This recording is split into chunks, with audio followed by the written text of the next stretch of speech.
Hello mga mare!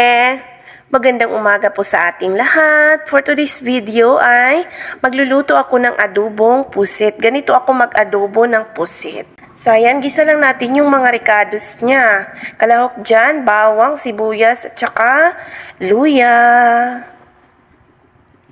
So ayan guys, gisa-gisa lang natin at ilagay na natin ang ating pusit.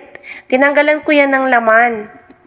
Ayan, wala nang laman yan sa kanyang tiyan. Hiniwa ko yan. Tapos yung ata niya, ibinukod ko talaga kasi masarap pag may ata. So naglalagay na din ako ng pampalasa dyan. So pagkulo nito guys, itabi muna natin tapos igisa natin ulit. Ayan, di ba? Pero wag itapon yung sabaw niya guys ha, kasi pang sabaw natin yan mamaya pagkagisa natin ulit dyan sa pusit. So ayan. Itayin na natin kumulo at saka itabi na natin.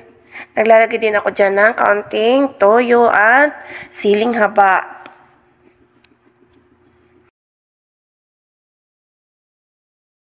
So, ito na. Igisa na natin ulit. Naitabi ko na at hindi ko na naipakita pagtabi ko. So, gisa-gisa lang.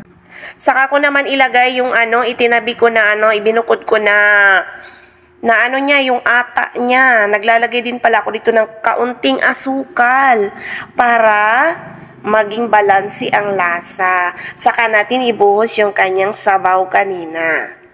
So, ayan na guys. Nakita nyo, di ba ang ata nilagay ko na. Ayan yun. Ganyan ang teknik para magiging kulay itim pa din ang inyong pusit kahit na tinanggalan siya ng laman loob. So, ayan na guys, konting lang, hintayin lang natin mag-reduce ang sabaw. Sana po nag-enjoy kayo mga mare. Hanggang dito na lang po at salamat po sa inyong panonood. Hanggang sa muli po.